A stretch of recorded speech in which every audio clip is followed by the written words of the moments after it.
Hey, what's up you guys, it's Dorothy and welcome back to my channel. In today's video, we're going to go into part 2 of chapter 20 of Marked by PC Cast and Kristen Cast. So let's get right into this video. This video may contain sensitive topics and foul language. If you do not wish to continue, I suggest you click off the video now. You have been warned. There was a cold flatness to her voice that made me feel odd, and I heard myself saying, I don't want to stop caring about my grandma. Of course you don't. She was back to being warm and caring again. It's only 9 p.m. Why don't you call her? You can be late to drama class. I'll let Professor Nolan know that you are excused. Thank you. I'd like that, but it's not what I wanted to talk to you about.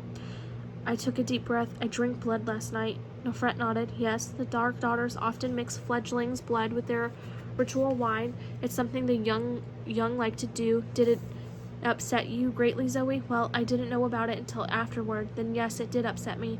Nefret frowned. It wasn't ethical for Aphrodite not to tell you before. You should have had a choice about partaking. I'll speak with her.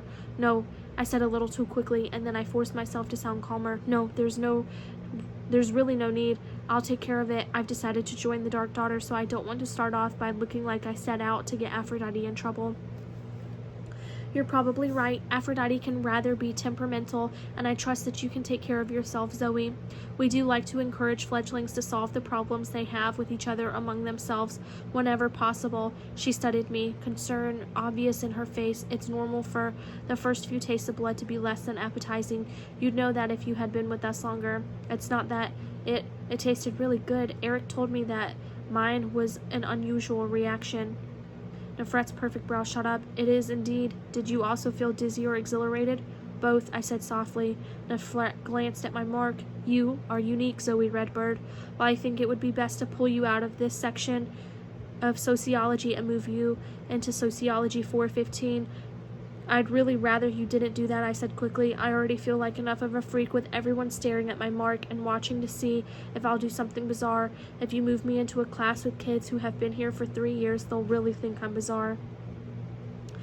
Nefret hesitated, scratching Nala's head while she considered. I understand what you mean, Zoe. I haven't been a teenager for over 100 years, but vampires have long, accurate memories, and I do recall what it was like to go through the change. She sighed. Okay, how about a compromise? I will allow you to stay in the third former Soc class, but I want to give you the text we use in the upper level class and have you agree to read a chapter a week and promise that you'll discuss any questions you have with me. Deal, I said. You know, Zoe, as you change, you literally are becoming an entirely new being. A vampire is not a human, although we are humane. It may sound reasonable to you, but your desire for blood is as normal for your new life as your desire for. She paused and smiled. Brown pop has been in your old life. Yeesh, do you know everything? Nyx has gifted me generously. Besides my affinity for our lovely felines and my abilities as a healer, I am also intuitive. You can read my mind? I asked nervously. Not exactly, but I can pick up bits and pieces of things. For instance, I know that there's something else you need to tell me about last night. I drew a deep breath. I was upset after I found out about the blood, so I ran out of the rec hall. That's how I found Nala. She was in a tree that was real close to the school's wall. I thought she was stuck up there, so I climbed up on the wall to get her, and well, while I was talking to her, 2 kids from my old school found me. What happened? Nefret's hand stilled. She was no longer petting Nala, and I had all of her attention. It wasn't good. They were wasted, high, and drunk. Okay, I didn't mean to blurt that. Did they try to hurt you? No, nothing like that. It was my ex-best friend and my almost ex-boyfriend. Nefret raised her brow at me again. Well, I'd quit going out with him, but he and I still had a thing for each other. She nodded, as though she understood. Go on. Kayla and I kind of fought. She sees me differently now, and I guess I see her differently too. Neither one of us likes the new view. As I said it, I realized it was true. It wasn't that Kay had changed. Actually, she'd been exactly the same. It was just that the little things I used to ignore, like her nonsensical babble and her mean side, were now suddenly too irritating to deal with. Anyway, she left and I was alone with Heath. I stopped there, not sure how to say the rest of it. Nefret's eyes narrowed. You experienced bloodlust for him. Yes, I whispered. Did you drink his blood, Zoe? Her voice was sharp. I just tasted a drop of it. I scratched him. I hadn't meant to, but when I heard his pulse pounding, it made me scratch him. So you didn't actually drink from the wound? I started to, but Kayla came back and interrupted us. She totally freaked, and that's how I finally got Heath to leave. He didn't want to. I shook my head. No, he didn't want to. I felt like I was going to cry again. Nefret, I'm so sorry. I didn't mean to. I didn't even know what I was doing until Kayla screamed.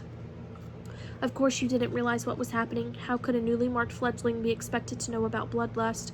She touched my arm in a reassuring mom-like gesture. You probably didn't imprint with him. Imprint?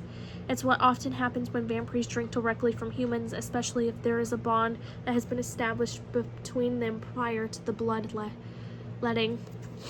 This is why it is forbidden for fledglings to drink from the blood of humans. Actually, it's strongly discouraged for adult vampires to feed from humans too. There's an entire sect of vampires who consider it morally wrong and who would like to make it illegal, she said. I watched her eyes darken as she talked. The expression in them suddenly made me very nervous, and I shivered. Then Nefret blinked, her eyes changed back to normal, or had I just imagined their weird darkness? But that's a discussion best left for my 6th form or sociology class. What do I do about Heath? Nothing. Let me know if he tries to see you again. If he calls, you don't answer. If he began imprinting, even the sound of your voice will affect him and work as a lure to draw him to you. I'm going to leave it off right there. I will see you guys in the next video for part 3 of this chapter. Bye.